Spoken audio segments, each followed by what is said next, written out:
Good morning. तो पता है आज मेरे वेजिटेबल कलेक्शन में क्या है? पुई शाक। आज बहुत दिनों बाद पुई शाक घर पे आया है क्योंकि मिथुन का रिक्वेस्ट था। काठालेर आटी मतलब जैकफ्रूट का जो सीड्स होता है ना, इसे ड्राई करके फिर इसे सब्जी में ऐड किया जाता है, जो कि बहुत ही ज्यादा टेस्टी होता है और ग्रैंड मॉम रेसिपी है ये सारी चीजें। तो इसके साथ मैं थोड़ा श्रिम्प भी ऐड करूंगी, देन पुई शाक बनेगा, मिथुन स्पेशल पुई शाक। और मुझे भी बहुत पसंद है पुई शाक एक्चुअली।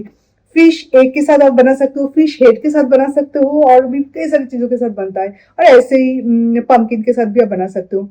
आज लाई हूँ एक अच्छा सा एकदम सॉलिड कैबेज। इसे भी मैं कट करके रखूंगी, अदरवाइज बाद में ना ये ड्राई हो जाता है, मतलब सूख जाता है बिल्कुल, तब कट करने में वो मजा नहीं आता। और ये मैं ग्रिल करूंगी, ये है ब्रोकोली। इसको मैं एक एक फूल अलग करके रखूंगी ताकि इसे चिकन लेग पीस के साथ मैं ग्रिल कर पाऊँ विद कैरेट, अनियंस, बड़े बड़े जो रेड चिलीज है उसके साथ, कैप्सिकम के साथ, और कैरेट भी उसी पर्पस में यूज होगा। तो सारी चीजें मैं अभी कट करके रखूंगी ताकि जब भी मैं खाना बनाऊं फटक से फ्रिज से निकालो और कढ़ाई में दे दो या तो ओवन में दे दो।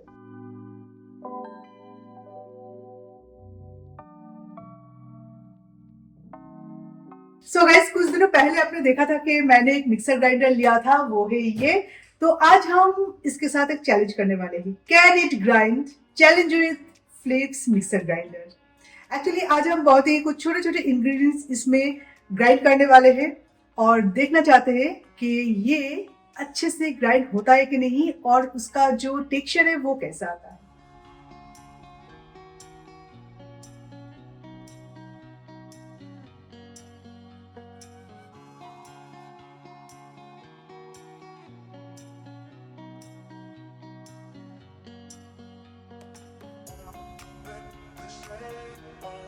एक्चुअली प्रॉब्लम क्या होता है पता है, हम 3 लोग हैं, तो 3 लोगों के लिए ना कोई भी चीज में मसाले इतना ज्यादा पीसने की जरूरत नहीं पड़ती।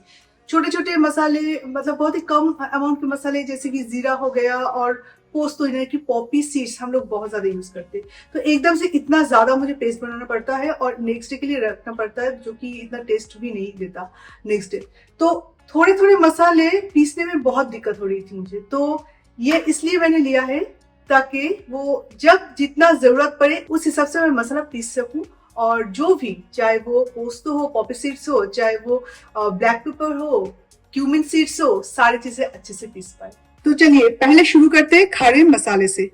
ये है गरम मसाला। तो जब भी मैं गरम मसाला प्रिपेयर करती हूँ घर पे, तो इसे रोस्ट कर लेती हूँ ताकि ये अच्छे से पीस पाए, अदरवाइज ये अच्छे से नहीं पीसता। तो ये है बिल्कुल रॉ, मैंने इसे थोड़ा सा भी रोस्ट नहीं किया है, बिल्कुल डब्बे से इसमें डाल रही हूँ।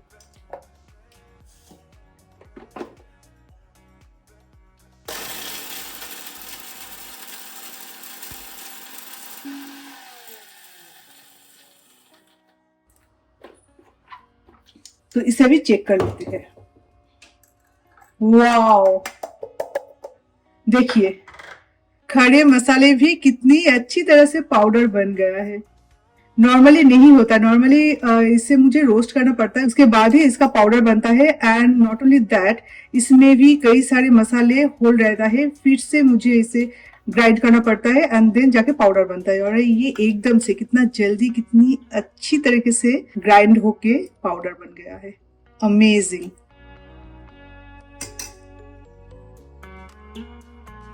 देख सकते हो।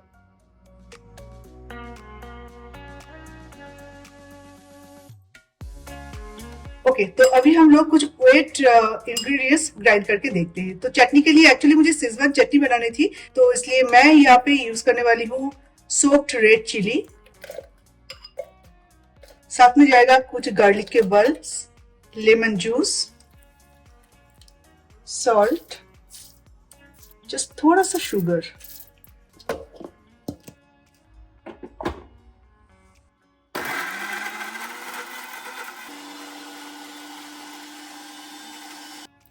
वाओ, बिल्कुल परफेक्ट चटनी टेक्सचर।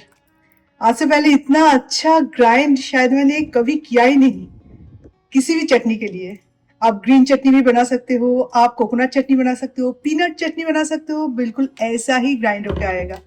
अब देखो, वाओ, जैसे कि बिल्कुल बाहर से खरीदा गया कोई पेस्ट। घर पे बना है, कौन बोलेगा। गार्लिक का एक छोटा सा टुकड़ा भी नहीं रहा। नॉर्मली जो होता है, मैं जो जिंजर गार्लिक पेस्ट बनाती हूँ ना, तो गार्लिक के छोटे छोटे कुछ पीसेस रह जाता है, या जिंजर के पीसेस। यहाँ पे गार्लिक देखो एकदम होल गार्लिक के जो बल्ब्स है वो मैंने यहाँ पे डाला था। और देखिए, तो अभी मैं आपको जो दिखाने जा रही हूँ वो है सबसे टफ चैलेंज। ये है ब्लैक पेपर का बॉटल। इसमें से मैं लूंगी बस एक छोटा सा ब्लैक पेपर। अब ये जो एक छोटा सा ब्लैक पेपर है, इसे मैं डालूंगी मिक्सिंग कप में। ठीक है, अभी देखते हैं ये कैसे ग्राइंड होके आता है। एंड आई एम श्योर कि ये बहुत अच्छे से ग्राइंड हो जाएगा। इवन थोड़ा थोड़ा पाउडर यहाँ पे आपको दिखेगा। फिलहाल तो आप देख रहे हो कि थोड़ा सा भी पाउडर इसमें नहीं है। ठीक है,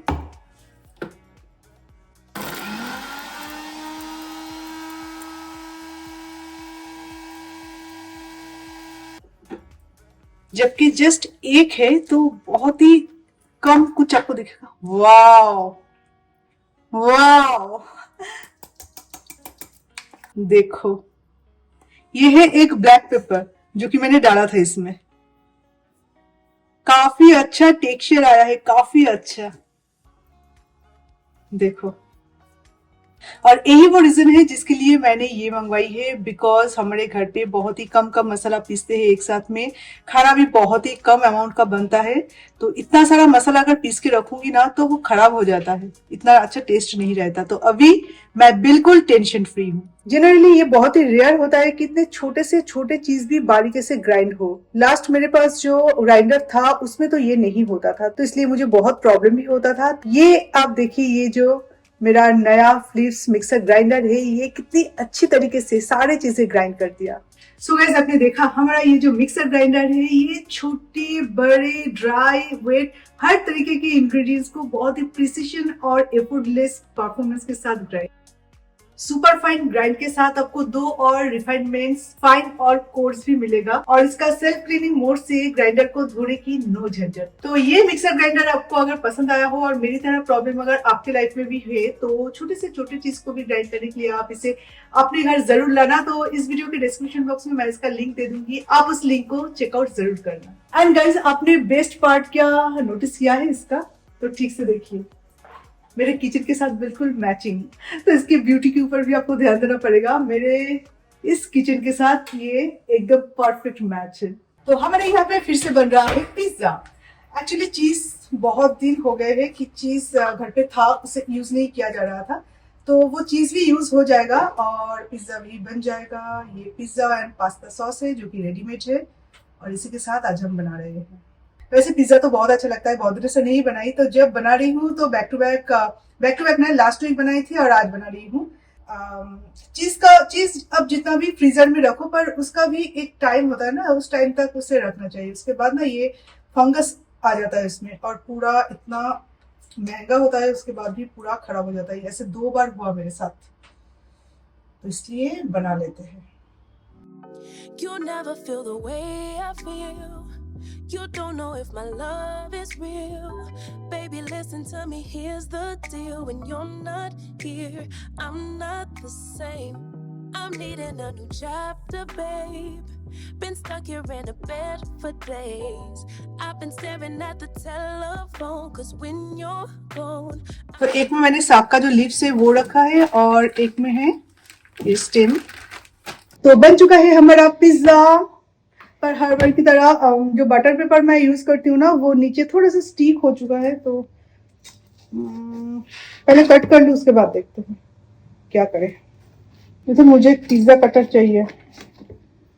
हर बार जब पिज्जा बनाती हूँ तब याद आता है कि मुझे एक पिज्जा कटर चाहिए, बाद में भूल जाती हूँ। तो ये रहा पिज्जा का स्लाइस, और अभी जाएगा मेरे मुंह में। वो वाला नहीं कर पाई, लेकिन खींचने से इतना लंबा।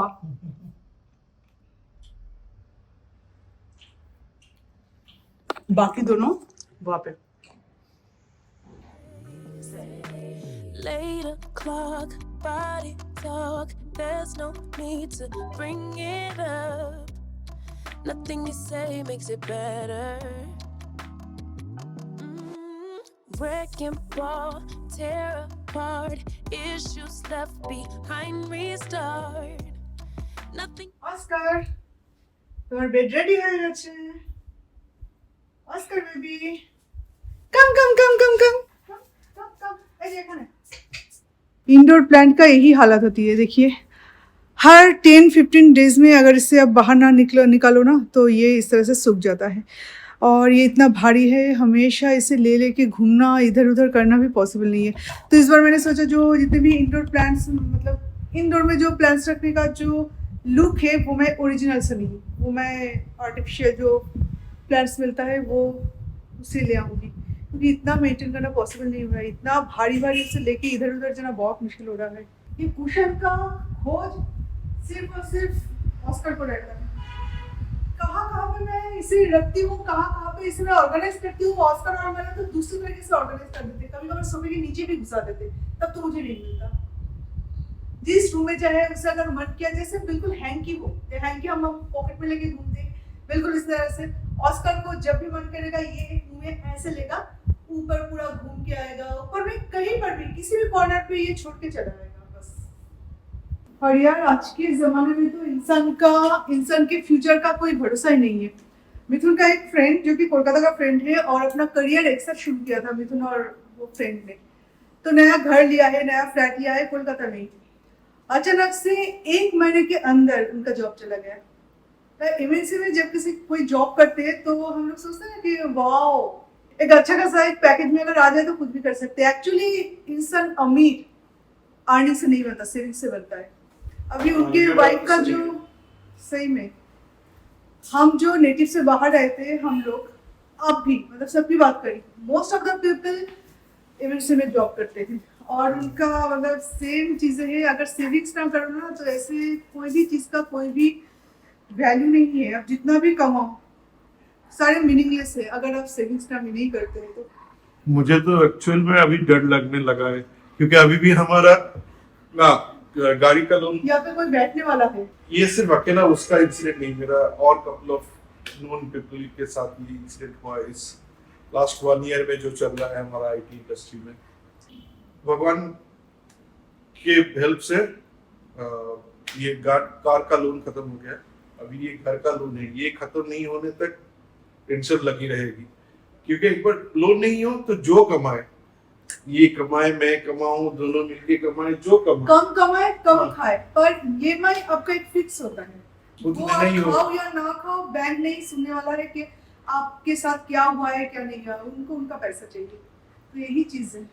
और सेविंग्स मतलब बहुत ही जरूरी है, क्योंकि एटलीस्ट मैं बोलूंगा एटलीस्ट मिनिमम 1 साल का इमरजेंसी फंड रखना चाहिए। लाइफस्टाइल उस हिसाब से आप चलाओ, पर लोन जब रहता है तब आप अपना लाइफस्टाइल आपके हिसाब से नहीं चला सकते, क्योंकि बैंक का भी सोचना पड़ता है, घर का पूरा कागजात आपके हाथ में है। आज के डेट में सिर्फ ईएमआई वाला ईएमआई नहीं, हम लोग सोसाइटी में रहते हैं।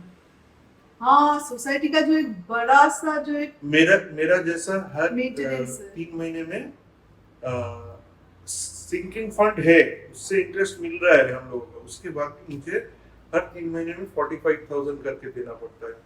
अभी तो थोड़ा घटा है, पहले और भी लगा था जब हमने लिया था। गोल्ड, अगर आप डिजिटल गोल्ड वगैरह ले रहे हो तो वो emergency fund proper emergency fund है, लेकिन अगर ऑर्नामेंट्स लेते हो तो वो प्रॉपर नहीं है, क्योंकि आपका मेकिंग चार्ज वगैरह जाता है। बट फिर भी एटलीस्ट आपके बैक ऑफ द माइंड रहेगा कि बहुत वर्स्ट केस में भी मेरे पास कुछ गोल्ड है जो मुझे एटलीस्ट क्राइसिस सिचुएशन से बचा लेगा।